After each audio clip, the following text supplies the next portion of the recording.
Today was Samantha's big day. She was getting married, but things had gone wrong from the very morning.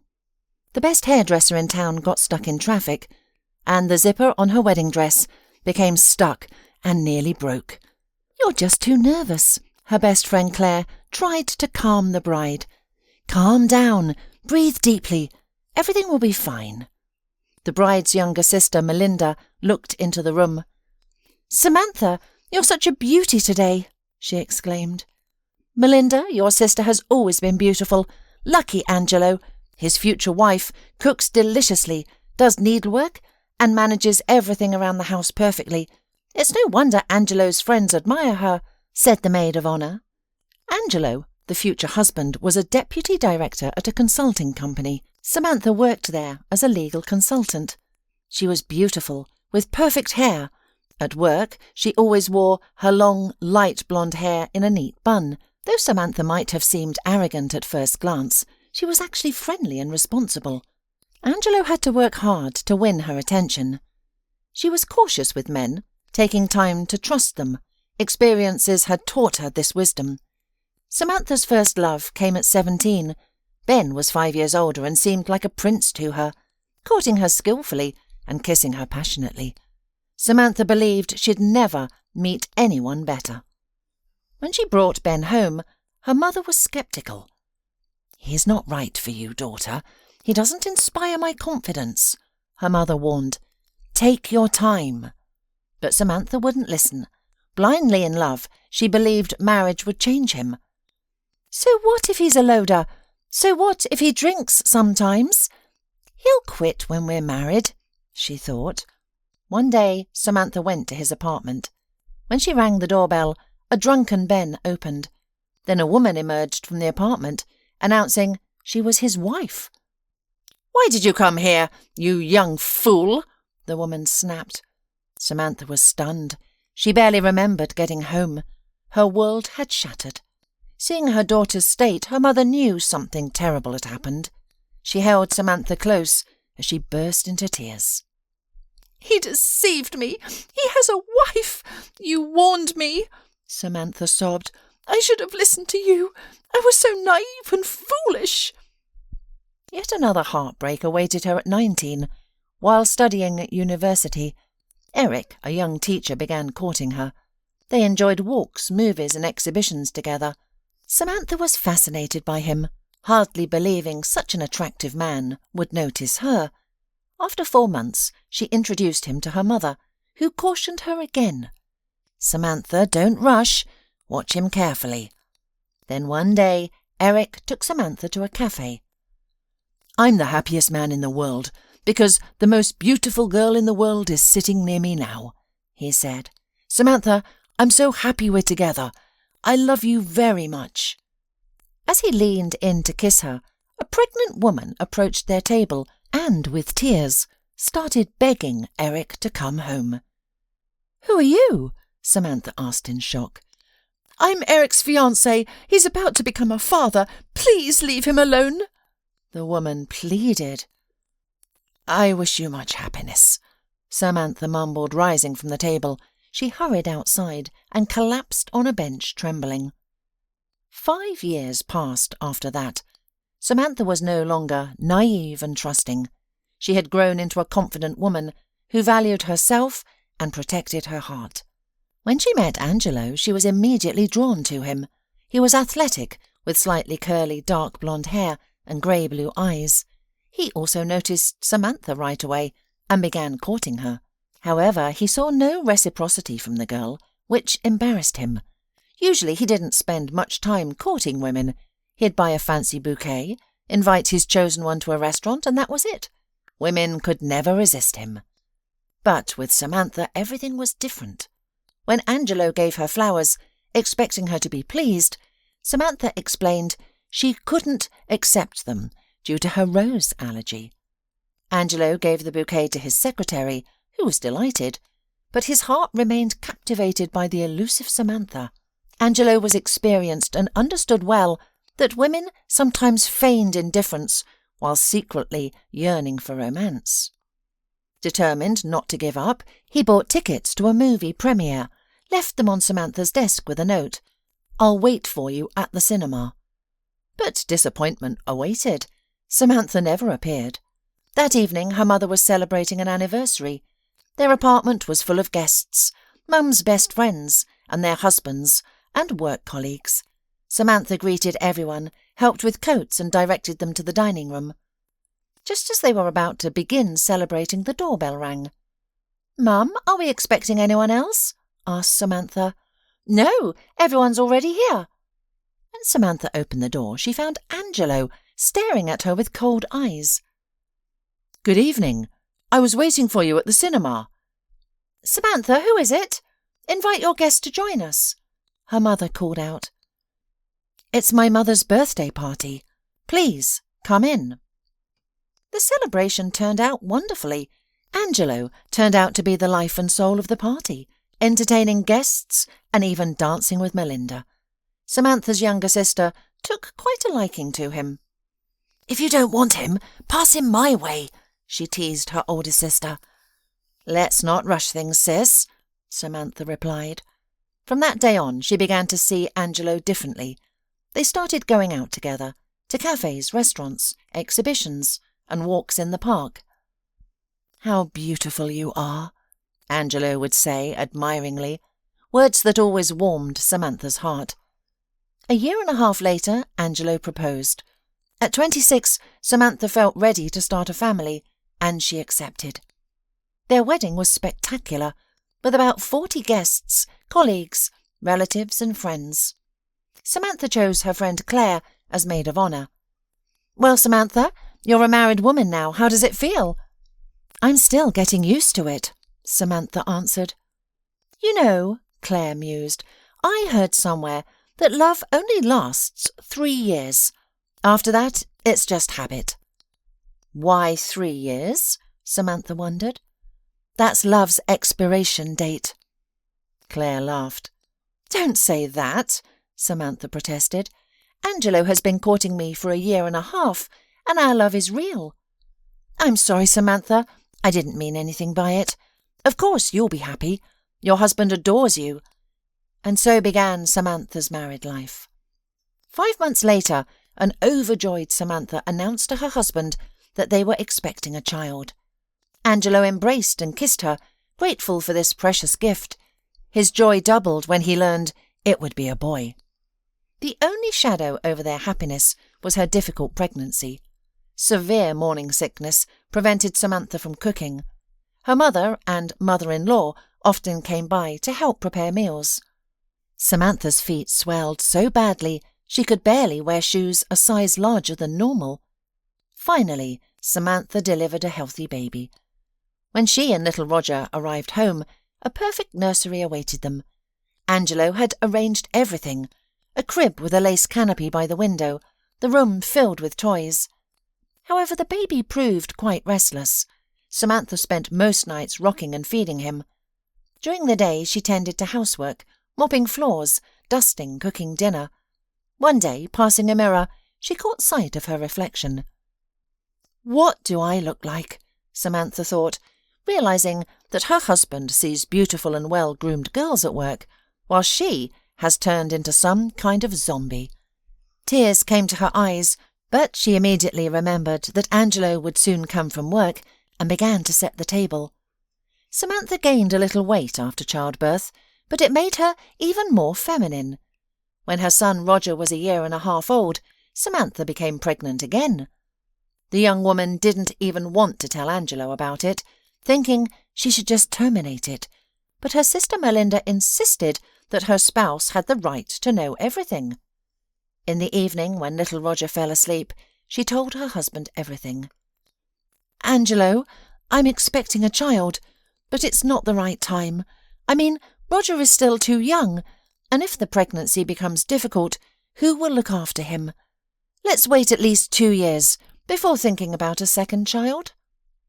"Samantha, please keep in mind you're 28 years old.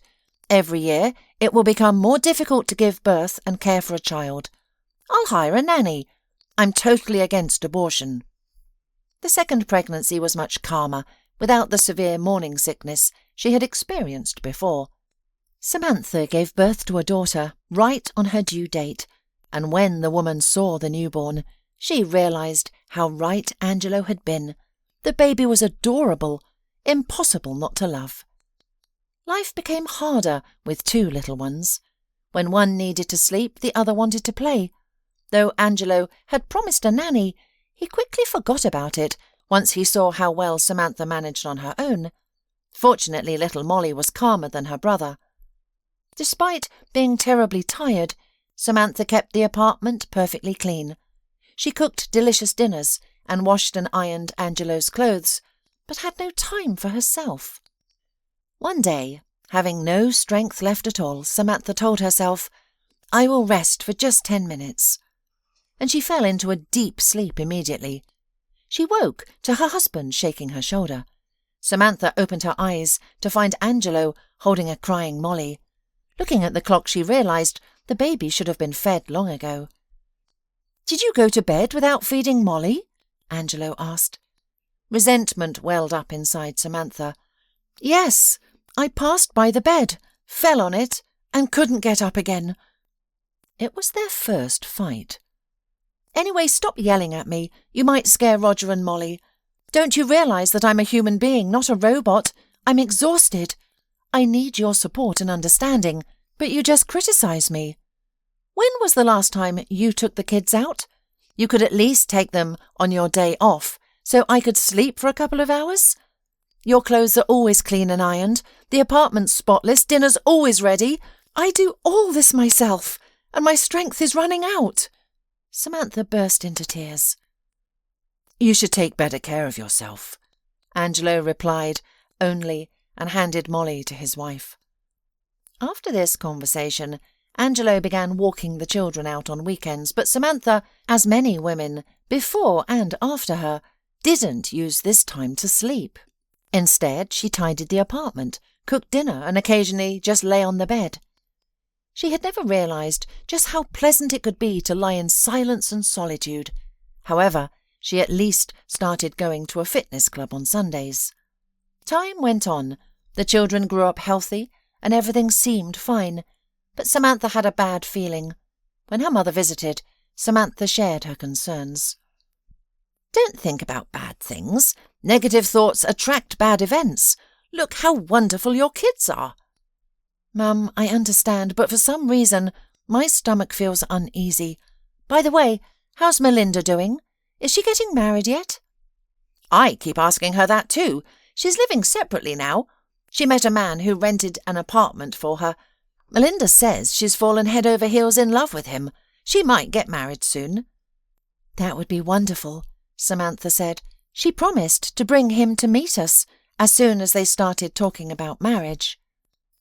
The New Year's corporate party was approaching. It was always a grand celebration, but in her daily routine, Samantha had completely forgotten about it, and Angelo hadn't mentioned the event. On the day of the party, her husband called to say he would be late, and then at 10:30 that evening, Samantha received a call from her colleagues asking why she hadn't come to the party. "Girls, I completely forgot. In a year's time, I'll come for sure. Angelo will cover for both of us." "Samantha, but he wasn't at the restaurant. We thought he went to pick you up.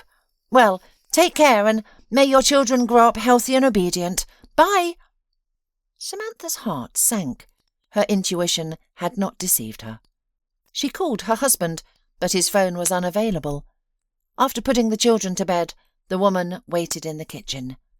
At 2:30 in the morning, she saw Angelo's car pull up through the window, and a few minutes later, he quietly entered the house. "Where have you been? Don't tell me you were at the corporate party. I know you weren't there. You've been cheating on me for a while now. Just be honest and admit you have someone else." "What are you talking about, Samantha? I was in negotiations. We had a few drinks afterward. What's the problem?" Though Angelo spoke convincingly, he kept his distance, offering neither a hug nor a kiss. Samantha didn't believe him. She went to sleep on the sofa while he took the bedroom. Times were difficult for their family. The children were constantly ill, and to Samantha it seemed endless. Angelo spent long hours at work, coming home late. He claimed he couldn't work from home because the children were too noisy. "I get an instant headache," he complained to his mother-in-law some day. "And what about Samantha? She lives with the children day and night, and you won't help her?" After that conversation, when Samantha's mother left, he told his wife that her mother wasn't welcome in their house anymore. "Maybe the children and I should leave too?" asked Samantha. "Why do you keep wearing me down? I'm trying my best for all of us." "Angelo, but I also work," answered Samantha. "I work around the clock, without pay, and all I get is advice to take better care of myself. It's easy to give advice when the closet is full of clean, pressed clothes, the apartment is spotless and dinner is ready."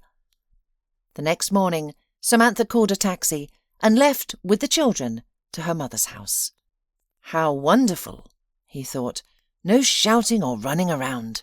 Finally, some peace. And instead of calling Samantha, the man got in his car and drove to where he knew the most valuable woman in the world would be waiting. He missed her. So cheerful, bright and accommodating. An irresistible force drew him to her.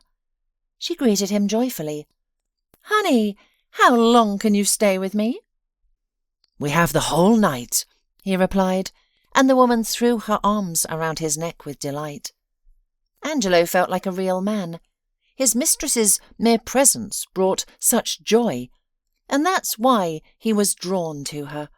Their relationship wasn't just about physical pleasure. It made him feel masculine again. With Samantha, things hadn't been the same for a long time.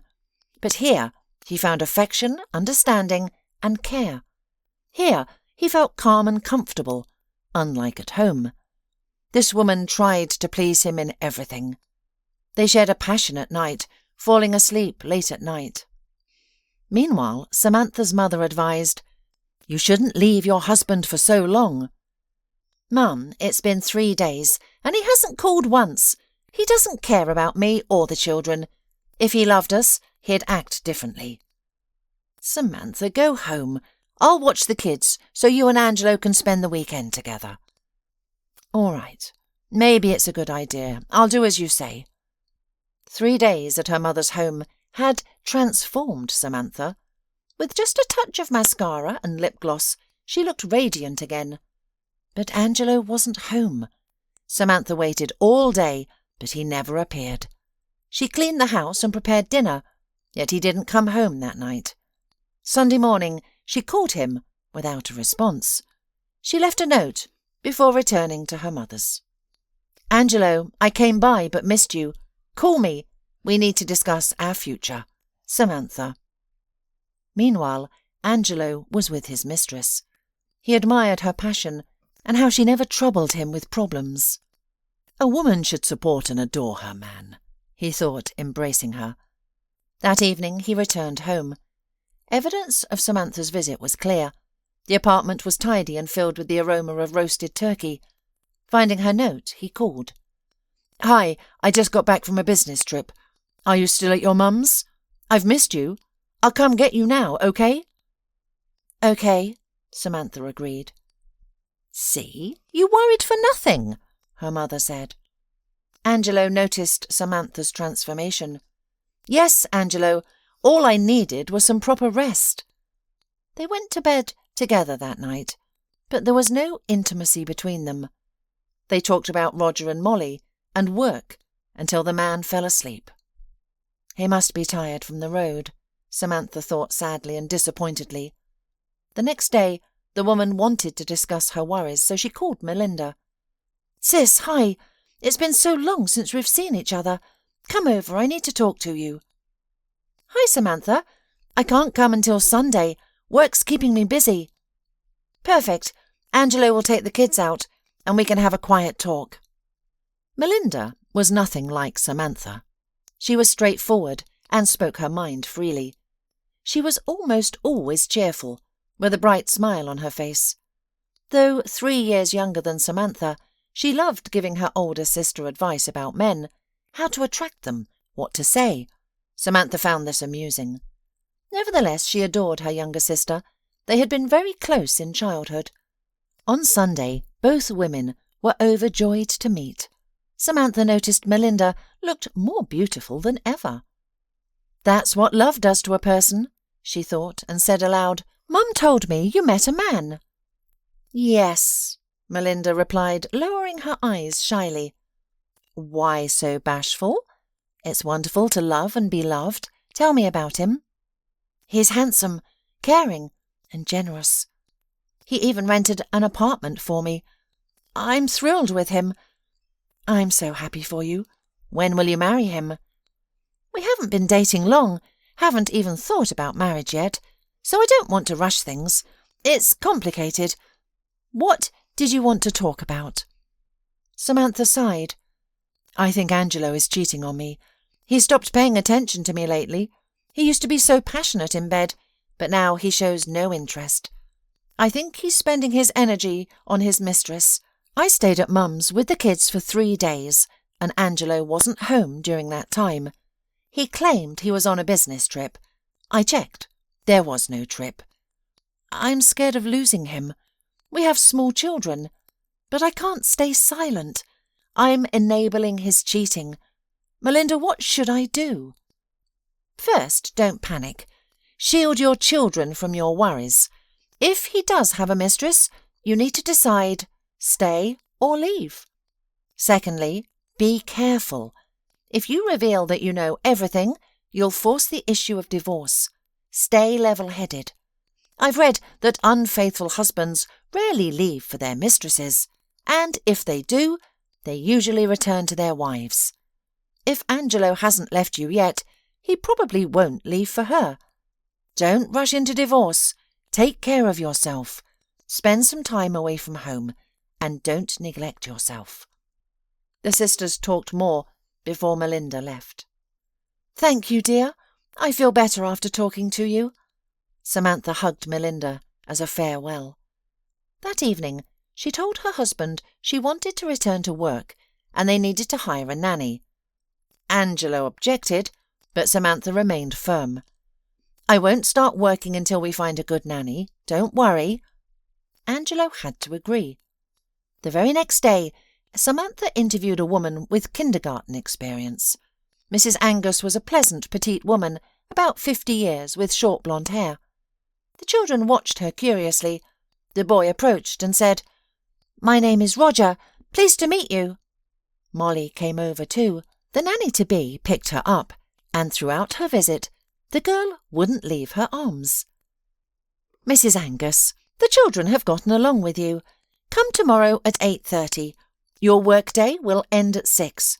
Don't worry about payment. We'll be fair." When Samantha returned after her first day back at work, she heard children's laughter. Mrs. Angus was telling Roger and Molly a story.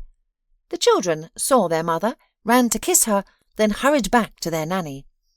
So Samantha got a reliable assistant. She missed her work and happily plunged back into business. Gradually, she lost the excess weight and regained her former shape. Samantha sensed Angelo's attention returning. They became intimate again, and she exhaled with relief. Meanwhile, Angelo began visiting his mistress less frequently, and she was furious. "You promised to tell her everything. You've deceived her for almost a year, and now you decide to play the faithful husband?" "I wanted to tell her, but she's attractive again. She's lost weight. I can't leave her. I love her. And we have kids." "You do? What about me? You said you loved me." "I'm confused. I love you too. But I can't leave Samantha." "When will you come see me again?" "In 3 days, perhaps." Angelo went outside and sighed heavily. This affair had begun to strain him. He decided it was time to end it. 3 days later, Samantha was at work, reviewing reports. Suddenly, a message appeared on her phone. "Your husband is with his mistress now. Come to this address." Without delaying, Samantha called a taxi and left. That day, Angelo intended to end things with his mistress. He spoke firmly, so that she'd have no hope of continuing the affair. But when he finished speaking, She asked for one last time together. Though he refused at first, she knew how to ignite his desire. Then the doorbell rang. Angelo opened it and froze in shock. There was Samantha, staring at his bare chest and then at her sister, appearing in the hallway. "Melinda, so you're the one my husband's been cheating with?" "Angelo, I hate you," Samantha shouted and fled the apartment.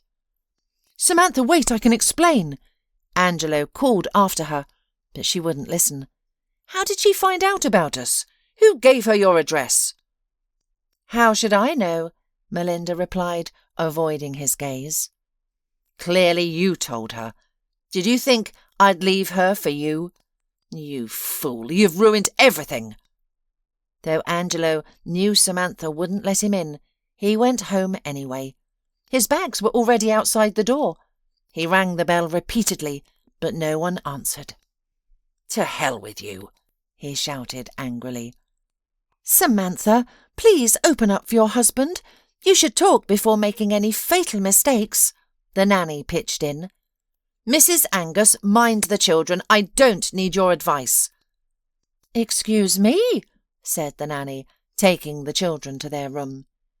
Meanwhile, Angelo chose a hotel over going to Melinda's. He wanted to see no one.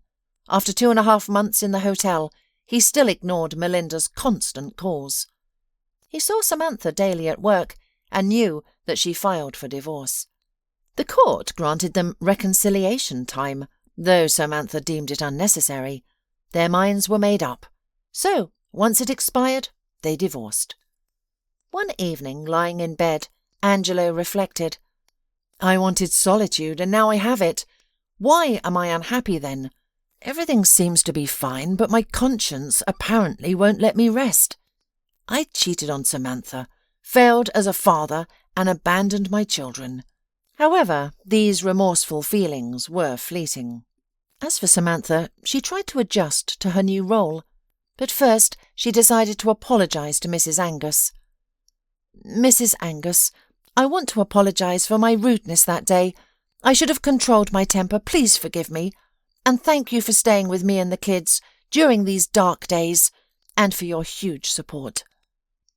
"Oh, Samantha, I understand how difficult this is for you. Don't isolate yourself or dwell alone with your worries. That path leads to depression. Don't blame yourself. You're strong, and you'll get through this." Samantha rested her head on Mrs. Angus's shoulder, crying softly like a child, but already feeling better. Mrs. Angus was right. She would survive this. She had 2 beautiful children, and though she still had feelings for Angelo, his betrayal was slowly erasing them from her heart. "Thank you, Mrs. Angus. You're not just a wonderful nanny. You've become family to me." A few weeks later, Samantha received a call from her worried mother. "Hello, dear. How are you? I'm concerned about Melinda. She's moved back home and something's wrong. Has she mentioned to you anything about her relationship?" "Mum, you should ask her directly. I can't say anything now. I'm sorry." "I'm terrified she'll do something rash. I've never seen her like this. Besides, she's about to move to another town to her school friend. Samantha, please tell me what you know. I'm sick with worry." "Mum, I can't tell you yet. The truth about Melinda will take time to explain." "Samantha, what do you mean? Did she deceive someone?" "Much worse." Then a letter arrived for Samantha, with no return address, but she recognised her sister's handwriting.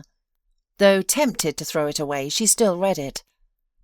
"Samantha, I'm so sorry for hurting you. I just wanted to be happy for a while, and I regret it now. Your Melinda."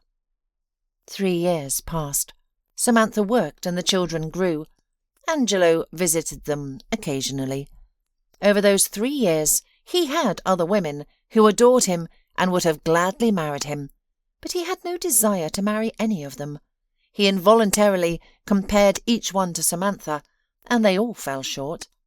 One day he arrived at Samantha's with a bouquet of flowers and gifts for the children. When he began speaking about his enduring love, she stopped him. "Angelo, I don't have any feelings for you anymore. Everything changed when I discovered your affair with Melinda. You're young and attractive. You'll find love again. Don't bring this up again. I've made up my mind." "But we were so happy together." "Yes, we were. I don't want to continue this conversation.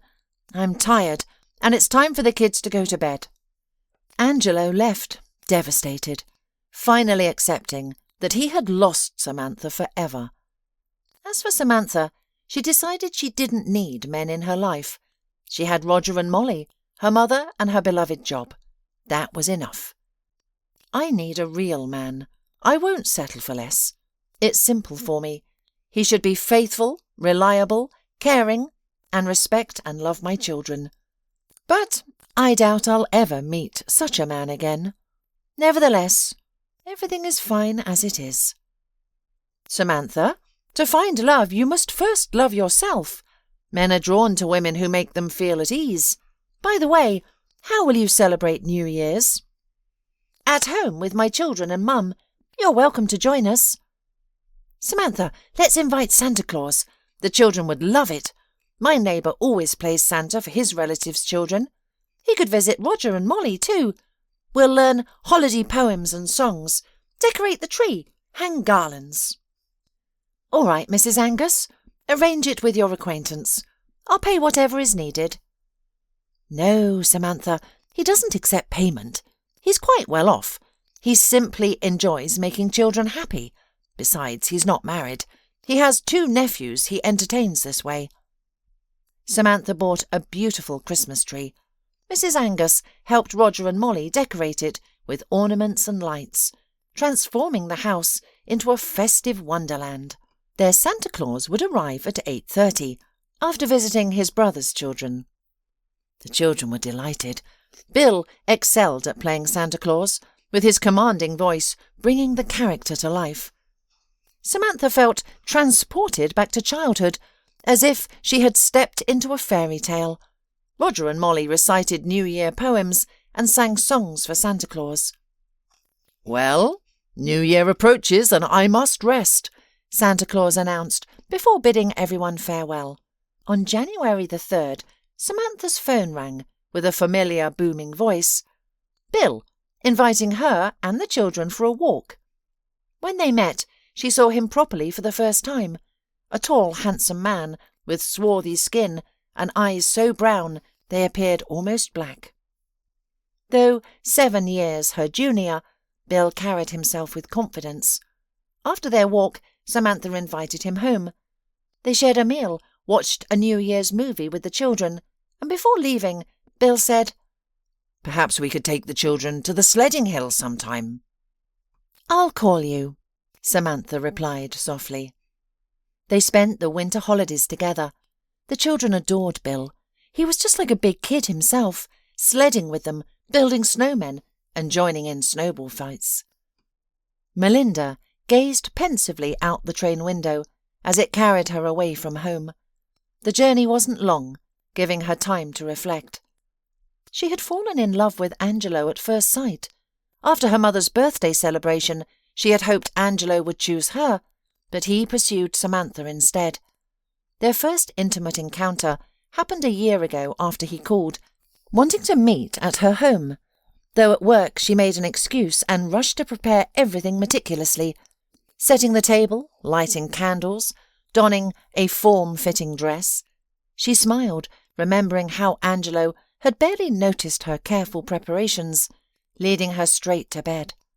Their passion had been exquisite and overwhelming. Their meetings became regular after that.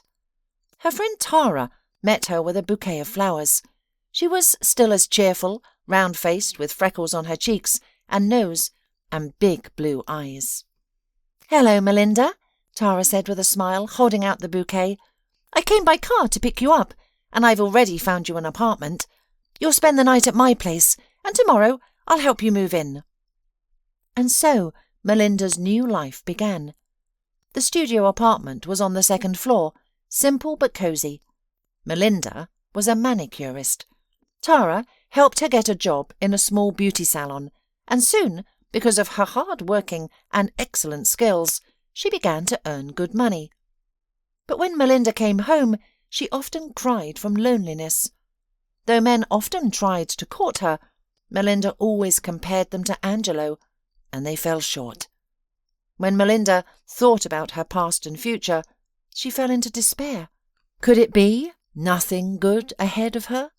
Sometimes Melinda went to parties with friends, but returning home only made her sadder. She hated those parties. So many people around, yet no one to talk to. No one needs me in this world, Melinda thought as she fell asleep alone. Sometimes she considered returning to her hometown. Maybe Angelo would miss her and want to resume their relationship. Melinda began having nightmares and waking up. Melinda often cried, realizing that her current loneliness was payback for betraying her sister. 1 more year passed. Nothing changed in Melinda's personal life. She dated men, yet they all vanished without explanation. "Tara, I feel terrible. Nobody needs me," she used to complain to her friend. "Yesterday I didn't even go to the salon. I didn't want my clients to see my condition." "What's wrong with you, Melinda? I don't recognize you. Where's my cheerful friend? Where's your spirit?" "It's all gone. Loneliness is consuming me. Sometimes I don't even want to live. It's so bad." When Melinda told Tara why she had left her hometown, she couldn't believe what she heard. "Melinda, what you had done was really cruel. How could you do that? I remember how your sister loved you. She studied with you when your parents weren't home." "I'm ashamed of what I did, but I don't regret anything. I loved and was loved. Angelo is such a wonderful man. I was happy with him." "But he was married. You took someone else's husband. I'm sorry to be blunt, Melinda, but if I were Samantha, I'd give you a good beating. You left children without a father." "Tara, please stop. I'm suffering enough. I've already paid for everything." A few weeks later, Tara called Melinda and invited her to their dacha for some relaxation in nature. A friend of her husband's would be there, a single man she wanted to introduce her to. Melinda agreed with pleasure. On the appointed day she arrived at her friend's place. The weather was beautiful, though Melinda felt slightly nervous. A grey Mercedes pulled up, and a man of medium height stepped out. Melinda noticed nothing remarkable about him, except his blonde hair and grey eyes. During the introduction, Melinda remained calm and polite. The man prepared kebabs, while Morris, the new acquaintance, played guitar beautifully. Melinda and Tara sang some of their favourite songs together. When Melinda was leaving, Morris offered Melinda a ride. He clearly liked her, but after dropping her off at her entrance, he simply drove away, without asking to come up for tea. Just like always. He doesn't want me either, Melinda thought. The next day she asked Tara if Morris had mentioned her, but her friend said he hadn't called or asked about her. Another disappointment, Melinda sighed. Wait, maybe this is his strategy, Tara said. Don't jump to conclusions. He'll probably call. 5 more days passed without a call from Morris. Melinda couldn't understand why this man occupied her thoughts, perhaps because things hadn't ended as she'd hoped. A week later, Morris finally called. The first date was thrilling.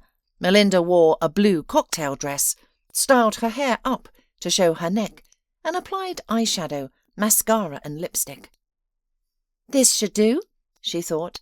Black stilettos completed her outfit. Her hands were cold with excitement when the doorbell rang. Morris stood there in a perfectly fitted grey suit, his eyes fixed on Melinda. You look lovely tonight. Melinda had been dating Morris for 5 months.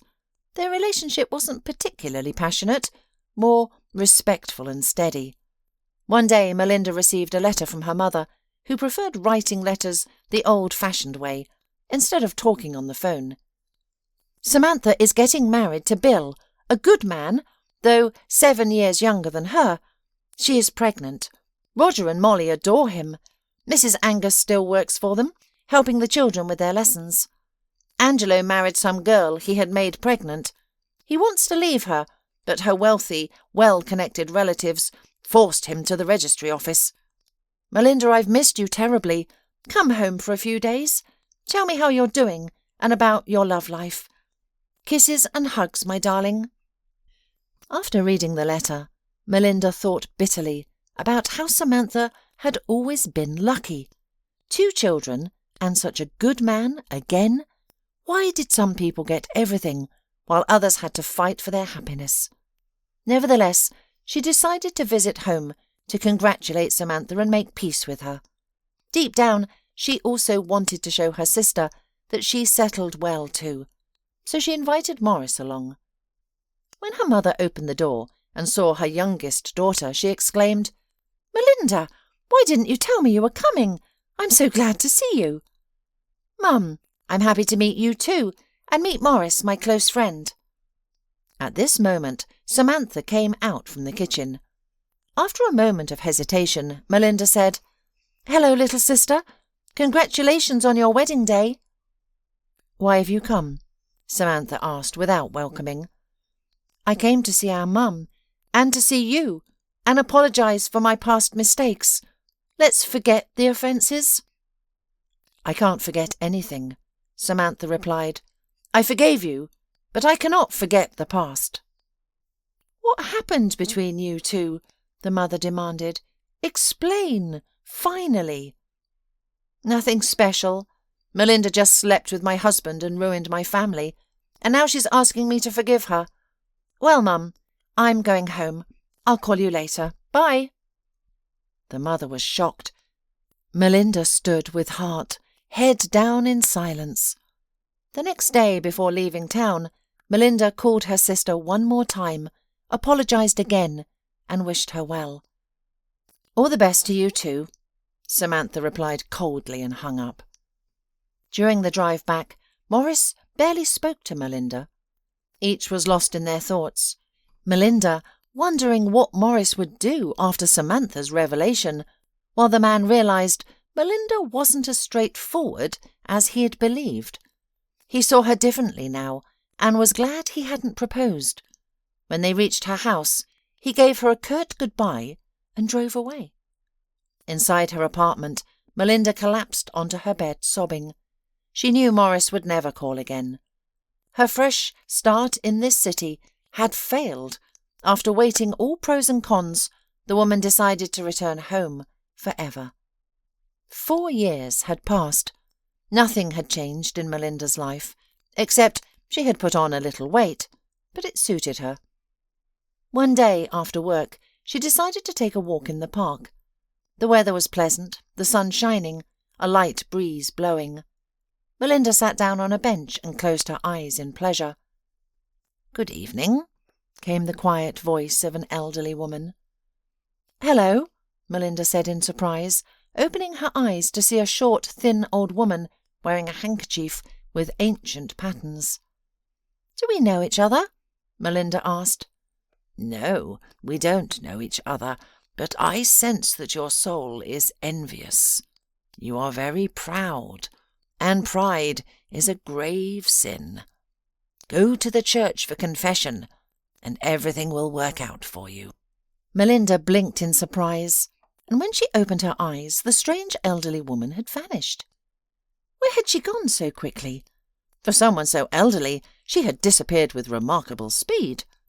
Melinda felt uneasy and went home, but the conversation with the elderly woman lingered in her mind.